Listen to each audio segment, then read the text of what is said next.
we had to go to our pneumatic gun here since the cordless DeWalt's up in shop 1. Alright, so we got a 13/16 on with a long anvil Ingersoll Rand hammer. Yep. Barely touch it and it's off. So there is our front axle assembly. Alright, here we are with our beautiful sandblasted and repainted like engine cradle foot peg thingy. I'm not sure what you'd call it. And these are the nice freshly cleaned foot peg pads, I suppose you'd call them, huh? So let's see if we can't slide these fellas on here. That looks really, really nice. It's hard to believe it hasn't even been a week since I bought this machine, but we're starting to have some pretty nice looking parts here. Here's our nice sandblasted and painted in high temp paint pipe for our Kawasaki KLT 200. And these bolts, of course, are also blasted and painted. So there we go. Got our pipe ready to go, and a new muffler is on order. Here we have our very, very nice looking KLT 200 frame. We're in the final stages of prepping for paint. So the bolts that I want removed, I'm removing to clear coat them. The ones I don't care about, they're staying. Alright, I'm going to go get an angle grinder and I'm going to touch off this little bit of defect there. Let me get you guys zoomed in on that so you can better see what we're trying to accomplish here.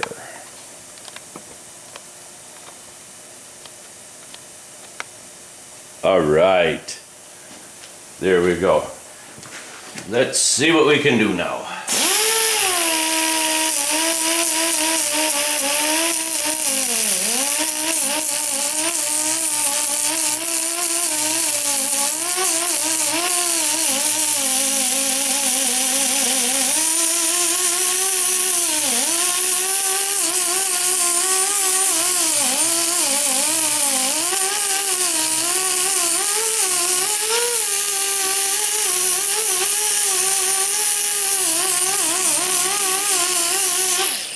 Alright, so I know without using a plastic filler, I'm not going to be able to make it disappear. But that's okay. It looks tremendously better than it had. And then I'll take sandpaper by hand and just run over that and clean it up that way. Then there's places of weld that we really want to clean up. There's some stuff in there I may look at, but mostly let's see, like that right there. Yeah, I don't want to see that. There's one even worse on this side. All right, I'll get this cleaned up. All right, that looks better. I'm gonna go ahead and come on down. So yeah, you can see that all looks quite a bit better. Anyway, you guys, well, I'm gonna step away for a minute and clean up the last couple of things, and then we'll get to priming. All right, we got our headlight assembly for our 84 KLT 200 C2. And we're gonna go ahead and get this cleaned up real nice with some 409 and some polishing Scotch-Brite.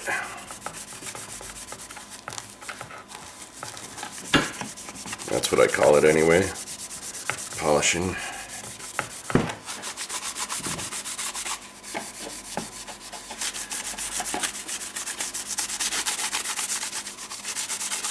Gonna take it easy on that sticker, what is left of it anyway, which isn't a lot.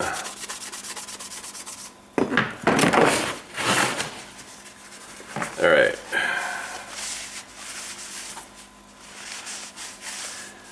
And the main thing we're trying to remove here would be oxidation. We don't want that on our plastic because nothing's going to stick to that then.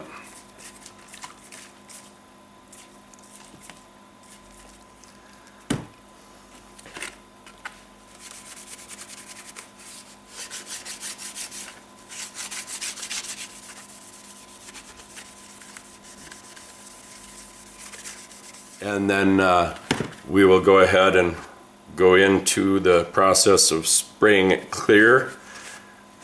But yeah, everything is still legible, and that's just what we want. So the clear coat then will help these stickers last for a lot longer. All right, so I wanted to show you what we're doing here. This is a bushing. It goes right in there. So this is where the axle goes. This is where the shock mounts, if I'm not mistaken. So anyway, it fits really good and tight. I had to take a 13 millimeter and pound this one out. The other one just fell out. I wasn't even sure where it came from. Of course, I know now, but so yeah, these are gonna have to be cleaned up.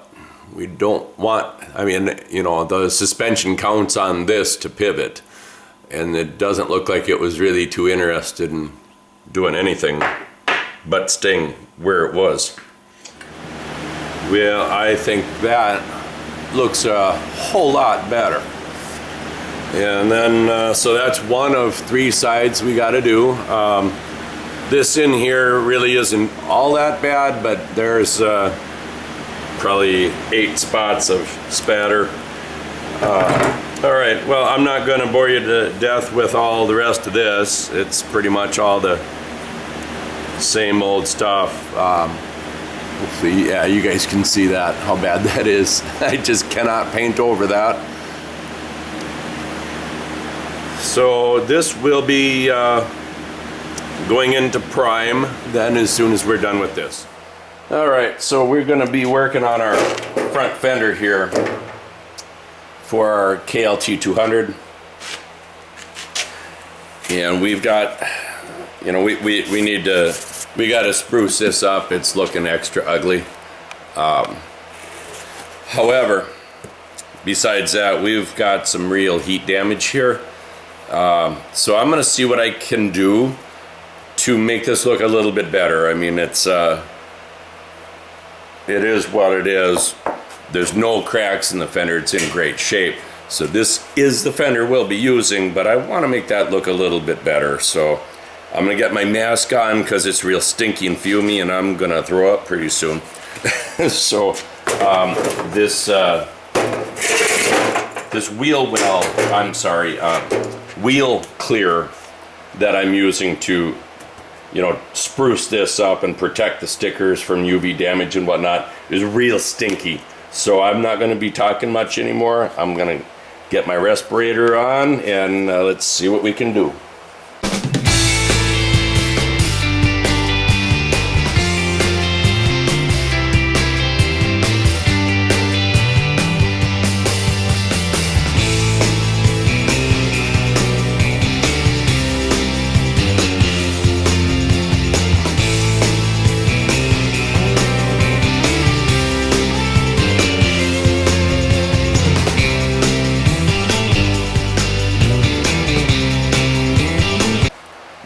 With Bondo, any plastic body filler like that, and you know, really any paint, primer, things like that, but especially products like this, you've got to have ventilation.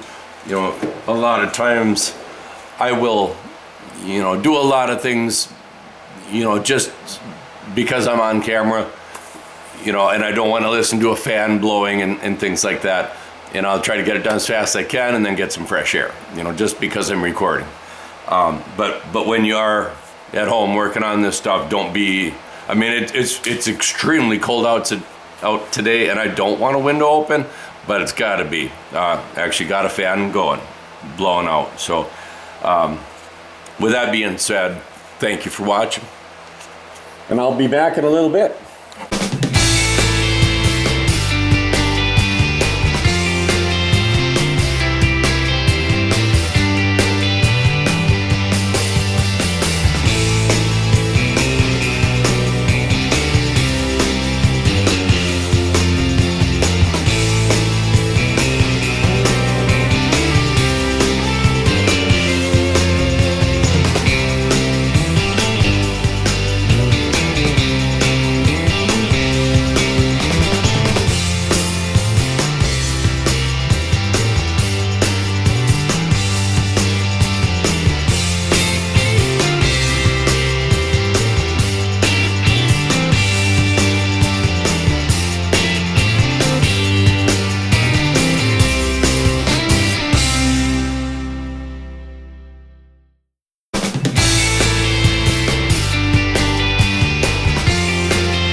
And we'll let that sit and dry very thoroughly, and then we'll come back and probably do another coat. And remember, this all has to really sit and cure, get nice and dry, which of course won't be hard with that fan blowing on me. So this is a chain cover.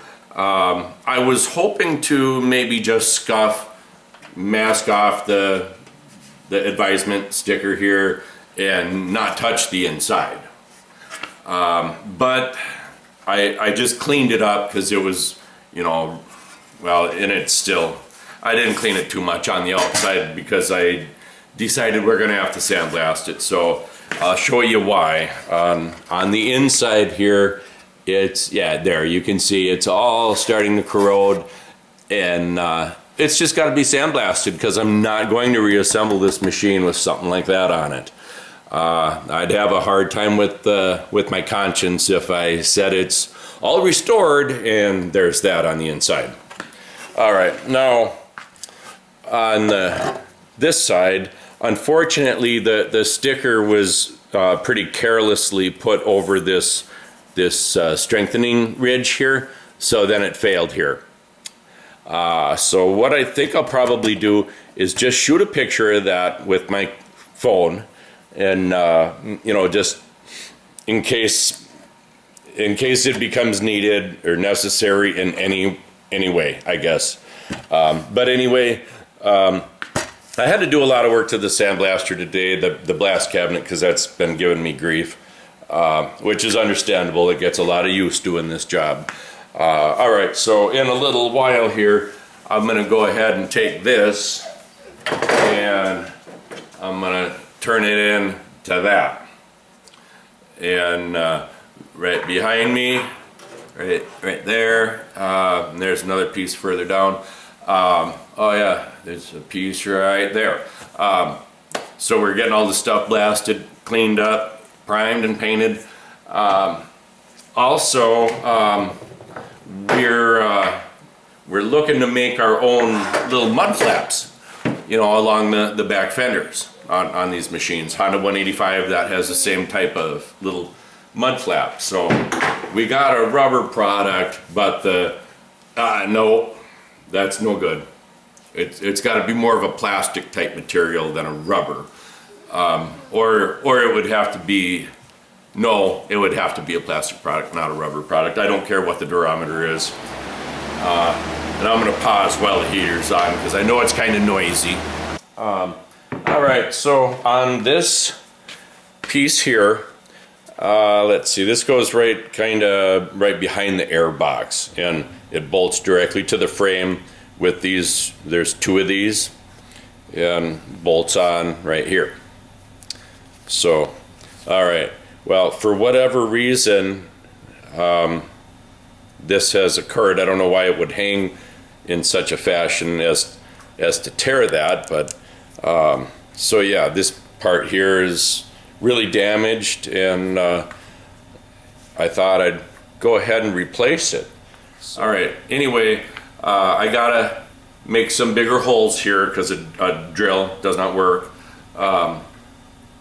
So we're gonna do that, and then I'm gonna get a speed square and make my marks here, and I'm gonna cut out that 3x5 that we need for the battery tray.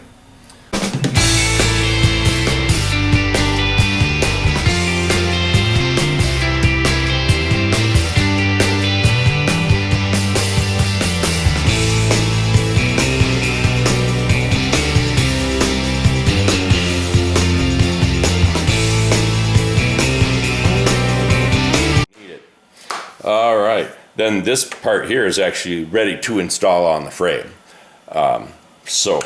Okay, I guess that's all I'm going to record for now, because I'm gonna go into sandblasting this chain guard. All right, check out that. That's all nice and primed. Lots of woodwork behind that I need to start working on soon too, by the way. Yuck. But, so here we have our outer chain case. So you can see there's a fair amount of corrosion in there. I think I'm gonna probably hit that with a rust converter, though I don't think there's really anything much to talk about that's in there. But yeah, that is a nice looking chain case. You can see it was starting to pit pretty good on us there. There's actually somewhere right around here, there's actually a tiny pinhole that goes through. I can't seem to find it here, but so I would say that we got this chain case or guard, whatever, just in time, really, so that we could salvage that. All right, so we've got an old seat right here that used to be really nice, and then I let my dogs kind of use it as a couch, and it's become their baby. All right, well, with that being said, I thought I'd borrow a piece of foam that I'm sure they can do without. Nobody's gonna notice it. They'll be fine. All right. Now, back to our 1984 Kawasaki KLT 250, we've got this very odd dished out damage here on the seat. I don't know what would have caused this. Seriously, it looks like it was manufactured that way. I don't know. I mean, the way it curves down here, it's like made to be. But also, this line right here may also be the seam on the original seat, which failed right about there, split wide open. The sun and weather had its way with it. Stitching came back together here, and so it may be something like that. I don't know. Anyway, we have this beautiful piece of foam right here out of our old F-150. It's in really nice shape. It's really firm.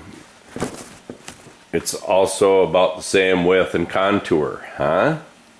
All right, so I don't have any idea whatsoever what I'm doing, but I'm just gonna get to work. You guys can watch. And just like that, I got my camera set up, and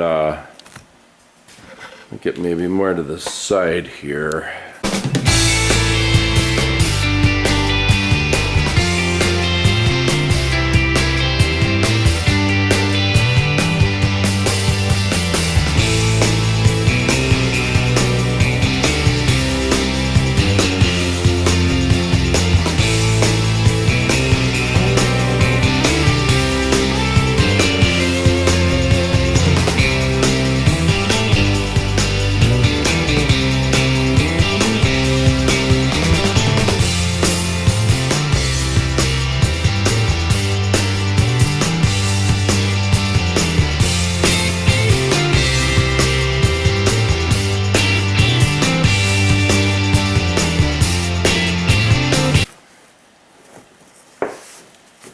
Well,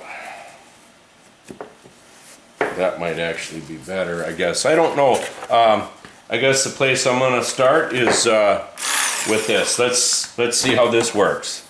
I'm guessing it's fabulous.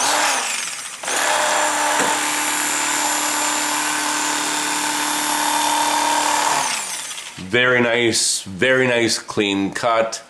Yeah, I like that. I like that. All right, let's continue on with that.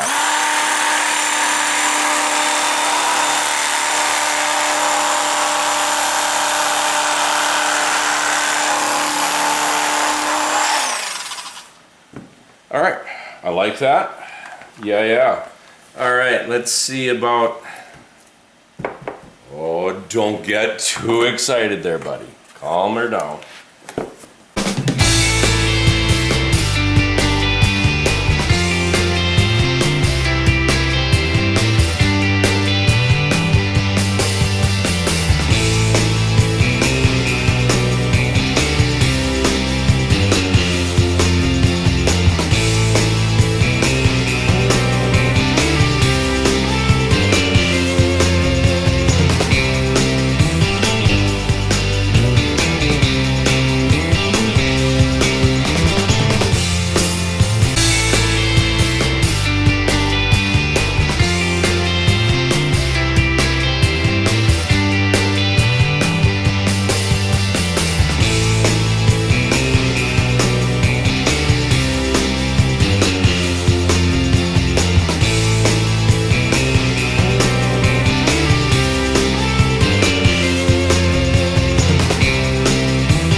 So I'm getting closer to the line that I had originally made.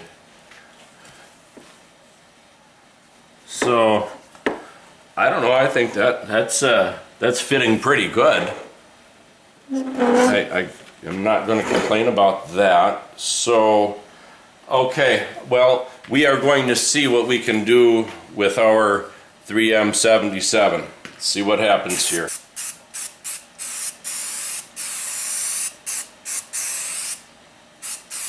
Nice coat on that. Then I'm going to do the same on this, and maybe not all over my hand, I guess.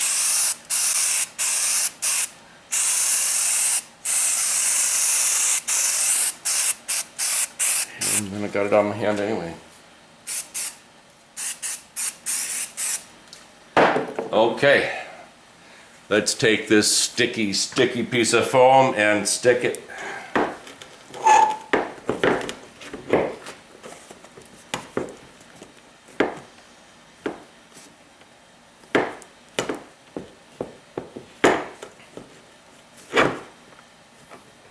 Hey, anybody that has experience in upholstery, by all means, please pipe in, give me advice, give us all advice, help us all out. We're here to help each other and be entertained and all that good stuff. So, yeah.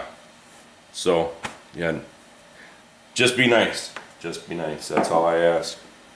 All right. Well, we're gonna let this sit for a moment, and then I'm gonna come back and start shaping this with the fillet knife, and then we should be looking okay. All right, now while we're waiting for that, let me move the camera here.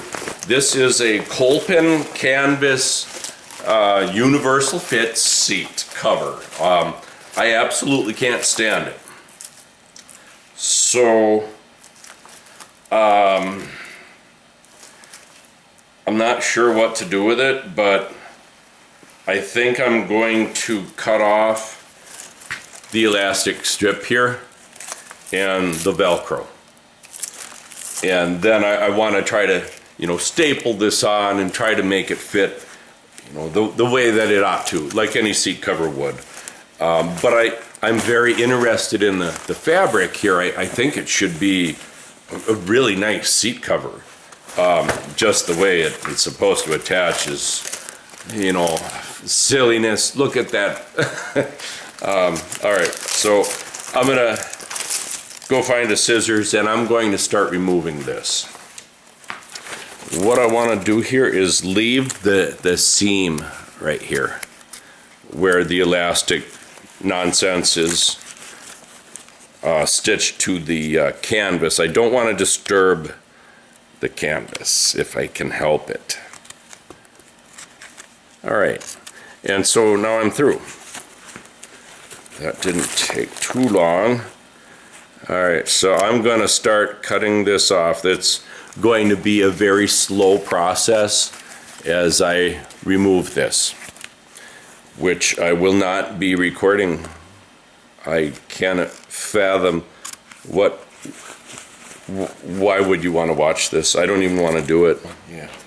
Alright, so we've got this nonsense, and we got to make it look like something good. Let's see what we can do.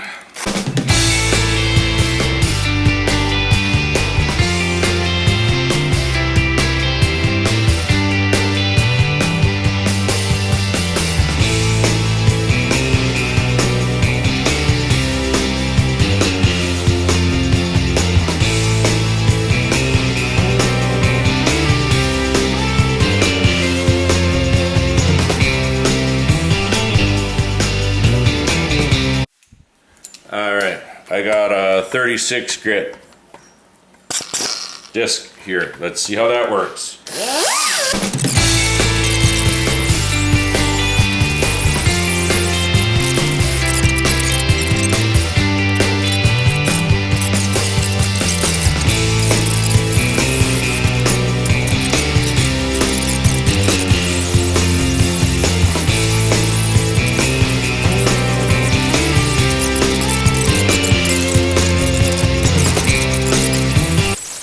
All right,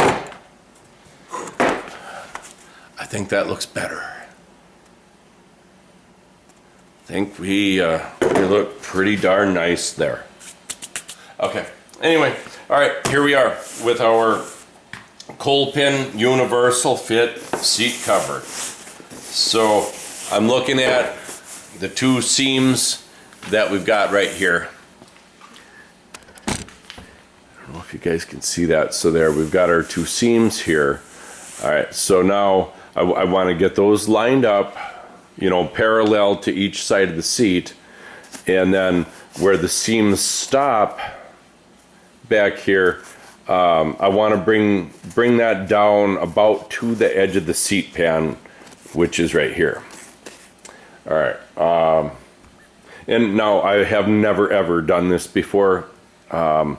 I kind of want to try, you know, because I'm a cabinet guy, so I got a stapler there. It's a 1/4 inch crown though, so I don't know. It's 1/4 inch crown, 1/4 inch length. So I might try that, but we'll see.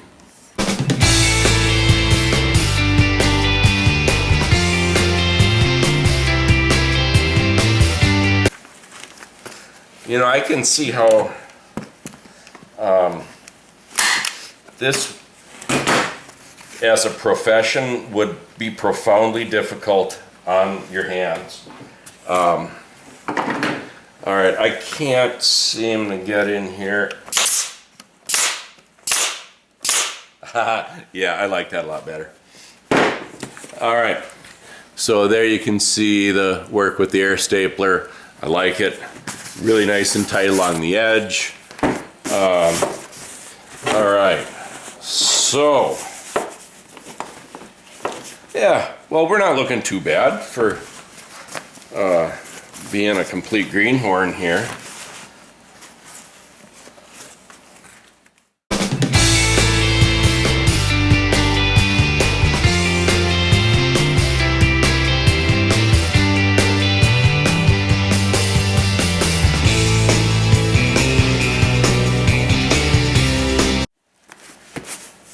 Well, I'm gonna say that looks really nice. Now, we got that. Well, let's see what we can do with that. All right, here we are on our 84 Kawasaki KLT 200. So, you if you worked on machines like this, you're familiar with these. I guess you'd call it a bushing that goes down in through rubber grommets like this. So with that, then you can squeeze down on this, and that makes the joint tight, while what you're trying to hold has a little bit of leeway, you know, to jiggle back and forth in that rubber bushing. But on this machine, there's several missing because somebody thought they would just omit the battery box. Well, that took several of these with it. Okay, so now if you've ever done any furniture work, woodwork, things like that, you'll recognize this for what it really is. And you'll see each one of those, there's 4 of them, points would normally be pointed straight down towards my fingers, and then the hole is threaded. Well, lo and behold, it works. If I can get my camera on it, it works really good. And there you go. Don't have to modify it in any way other than, like I say, tipping those points, you know, either break them off or bend them back to where they originally were. All right, so I'm gonna get my washer down and there. You guys know how much I like working with one hand and shooting with the other. Yeah. All right, so that's enough of that. So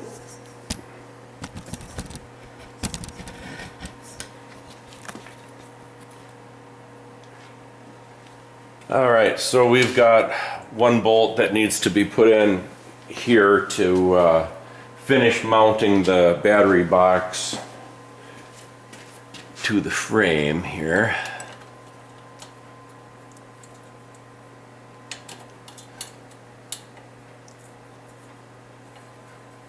All right, ratchet.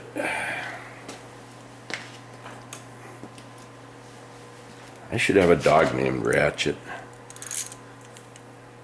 Could always get another dog. There we go. Yeah. Okay, so now our battery box is nice and tight. That's great. And then I'll come over here and we'll get the one that I just got in the top there. We'll get that tightened up.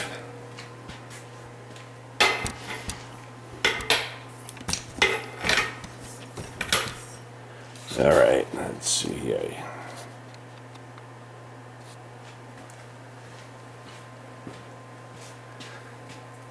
All right. So what this does is tie the back side of the battery box together with the bracket they have here to hold electronic devices. For instance, I'm not sure what all goes where here. Let's see, especially the solenoid and the fuel pump, because all of that stuff was all goofy in here, zip tied and whatever. Well, yeah, that's next. I guess we can get the regulator installed. All right, so here's our voltage regulator, and you're going to see where it goes here in just a minute. But when I got the machine, it was zip tied to the frame right here. So you know, I've kind of had to do what research I can. It's hard to necessarily find every little one of these details. But anyway, all right, I'm gonna dig myself out 2 of these little 10mm bolts, and we're gonna go ahead and get our voltage regulator bolted up here.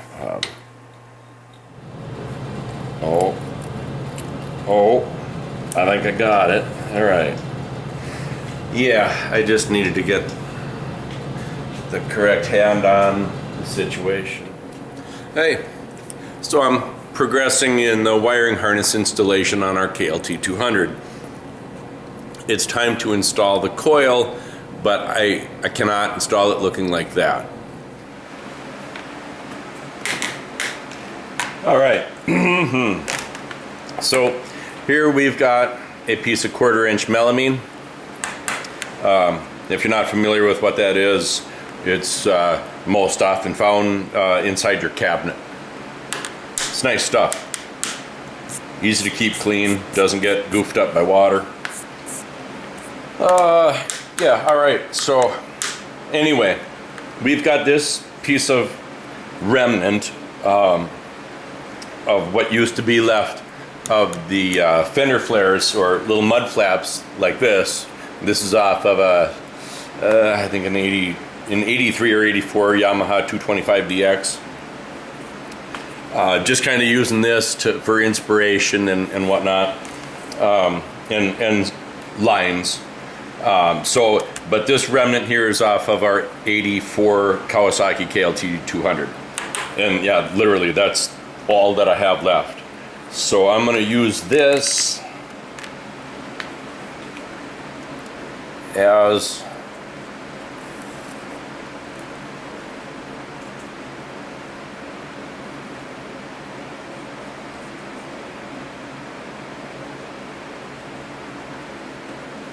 our template here. Sorry, I got distracted. All right. So anyway, I don't really know for sure what I'm doing here. To be all, absolutely honest with you, I have no clue. But what I also have is an 1/8 inch thick piece. It's a 2 foot by 4 foot ABS plastic I got off of eBay. And so I need to make myself some new flaps for this Cowie. And yeah, I'm not exactly sure on how this is going to go, but we'll find out. We'll get her figured out together, right? All right, so now that I have that located, I want to bring this angled edge right up to where the Kawasaki flap starts. Wait, before I do that now. Yeah, I'm getting that goofed up. What I want to do is eye up this distance here and make sure that it's roughly the same, and now it is. All right, so I'm going to take this line all the way down here.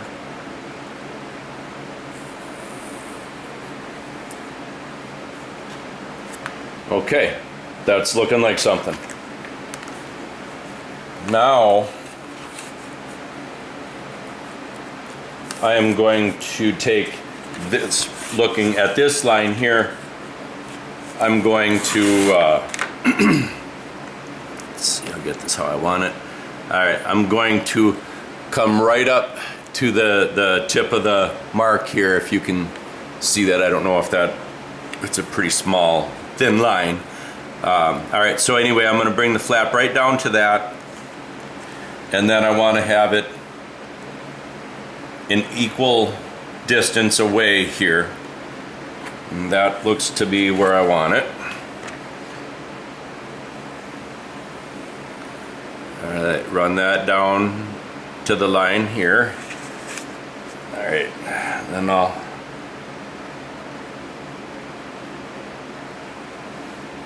do that line there. All right, so then we have a segment of line here, right here, that isn't complete, and I'm gonna just find like a straight edge and run that in.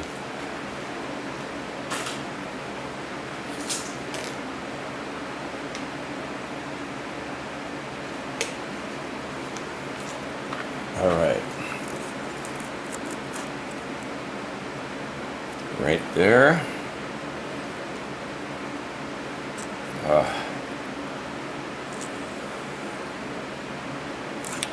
And there we are.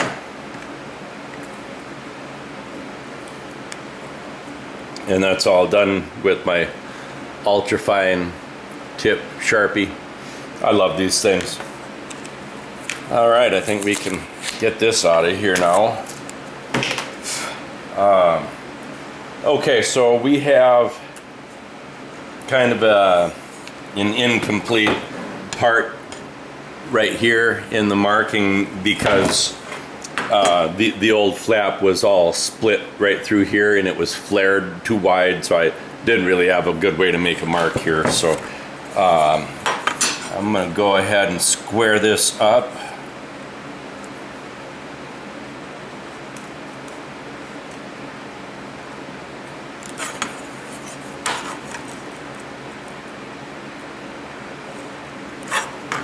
Okay, so that is exactly what we need.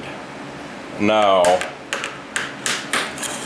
what I'm gonna do, I think, is I'm gonna drill these holes and then I'm gonna jigsaw this out and we'll see what we got here pretty quick.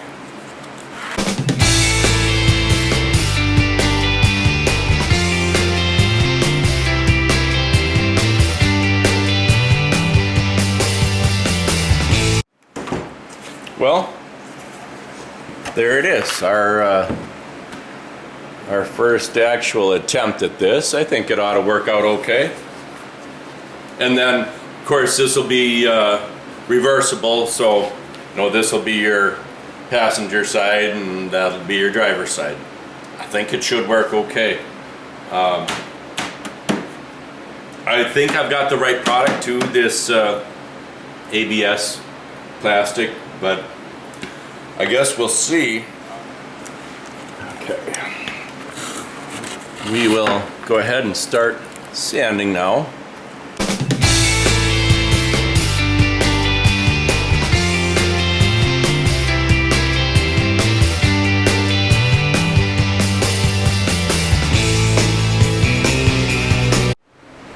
All right, so I'm going to, let's see. Yeah, I'm gonna hold that back so I'm actually cutting everything. I thought about using the edge here of the plastic. Well, I don't have to cut that. It's straight and good, but I'm gonna go ahead and hold both the bottom and the side away from the edge. So I'm trimming it and that's that. So anyway, boy, I'm kind of struggling exactly with how I'm gonna do this. So to start with, I am going to choose what router, whether it be a big router with a 1/2 inch bit or a trim router with a 1/4. So I'll be back. All right, folks, so here's our template that we're going to be using to make our new mud flap. So I want to be pressing down on the router. So what that means then is that it'll be most beneficial anyway for me to have the template underneath, and then I can I don't know what I'm trying to say. Then I can hold it down and make sure that it's not pushing away from the template as I'm cutting it, because then we're just going to have a lot of problems. Okay, so I think what I'm going to do is clamp this down tight using a Master Force quick grip kind of thing. Menards changed the way they make these and they screwed it up and made it a lot worse. That's too bad, because these are really nice. If you see these at a garage sale or something, grab them, because they back up. A lot of them don't. So well, when you're trying to hold something, that's what this hand's doing. So if you got one of the other ones and you can't push it back, well, grow a third arm, I guess. anyway, so that's my spiel on these. All right, now I want to kind of take a peek underneath here, make sure everything is good, that it's where I actually want it to be. Yeah, all right, right there. Very good. All right, so now, whoop, wrong lever. Clamp down on that and get another clamp.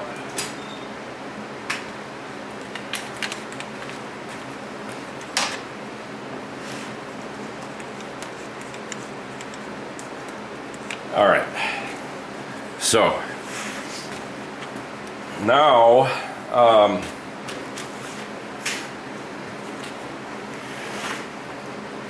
just work with me here as I kind of try to figure out what I'm doing here. Okay, well I have, oh, why are we doing that now all of a sudden? Calm down, buddy. Yeah, kind of a lot of weight hanging off the end. So this is the bit that I'll be using. I believe this bit, I haven't used it in ages. I think it's got like a 15-degree angle on it. I believe this is made for doing laminate countertops. So with that being said, hopefully it does real well on this plastic. All right, get it plugged in.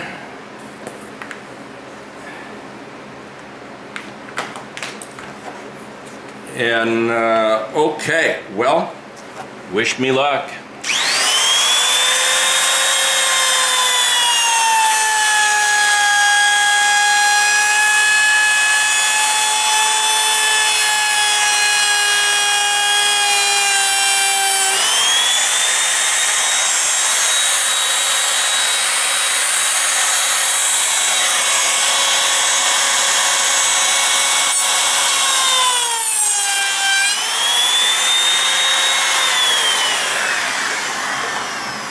Okay, I just want to get a look at my bit here, and everything looks real fine. No issues there. All right. Now, I'm going to get you guys lowered down so you can maybe get a better perspective on what I'm cutting right here.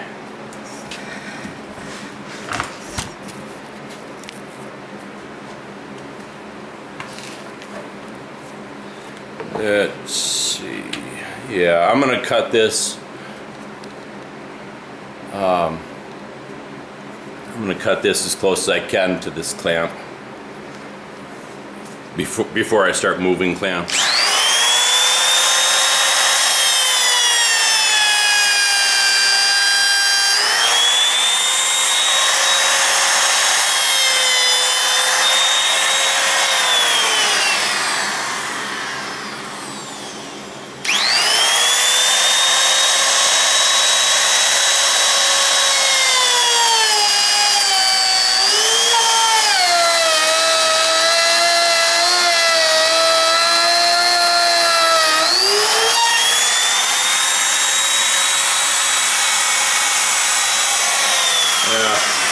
I just thought I'd try that, going this way with the router.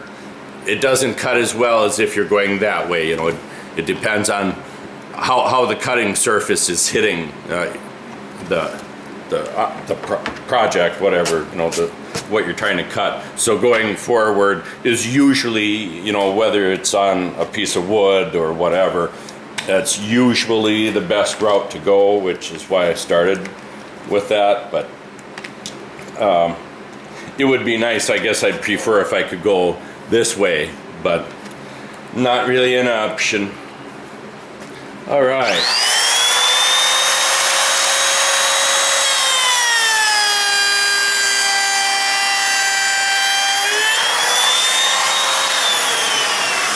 And I've noticed it's good to take your time because the bit does get hot doing this, so there's Nothing wrong with taking your time and just let it sit and cool.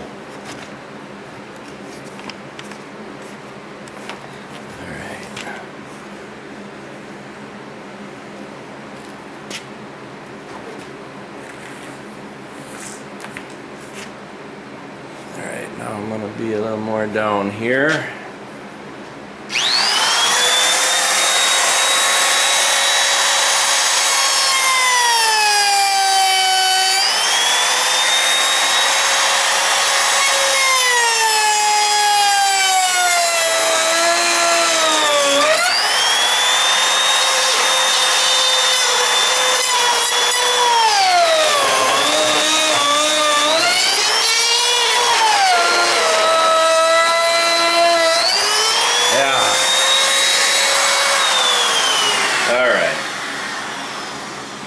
Well, that seems to be the difficult thing is going, all the way through making a pass where, just trimming the edge, that's not a big deal. But yeah, it doesn't seem to like that very much. So I'm gonna see what I can do here to make this a little better. I don't know.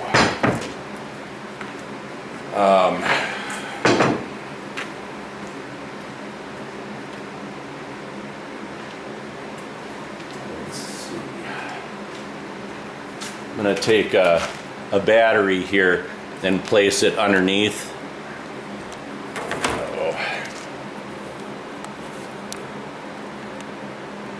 There we go. Okay, I'm going to take a DeWalt battery here and place it underneath the template just to hold things level because it's sitting on the clamps here.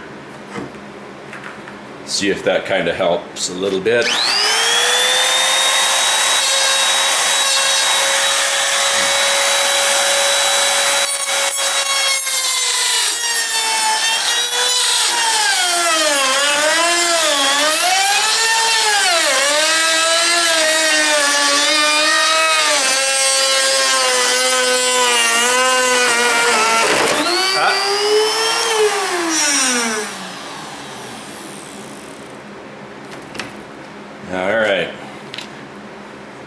So, oh, I see what happened. My bearing, oh, it's hot as hell. My bearing failed. That's what happened. I don't know if you can see that. That's a bummer. I mean, it happens a lot, but anyway, well, I think what I think would be best for sure would be to have a much smaller diameter bit. I don't know that I have one that is suitable for this, but we'll see here. Yeah, all right. So I kind of, when it goofed up and went all over the place, kind of made a bad mark there, but that's going to be okay. But I got to replace my broken bearing, or probably find another bit. All right, so I'm trying a different bit. I thought that might work a little better possibly. I went a little ways here and it seemed to be getting really hot, so I stopped to cool down a little, and anyway, here we are. So we only got about 8 inches to go.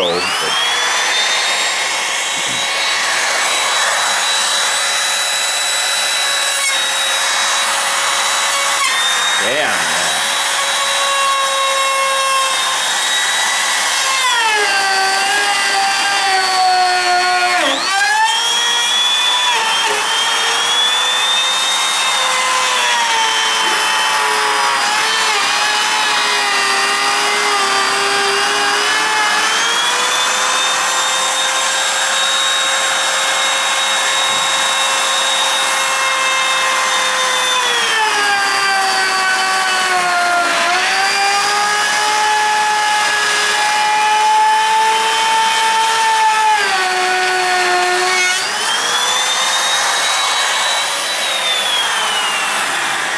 Yeah, all right.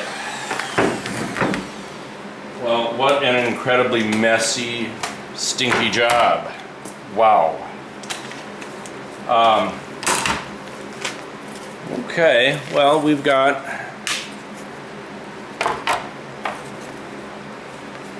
there we go. We've got a splash guard, and it, you know, bends plenty easily.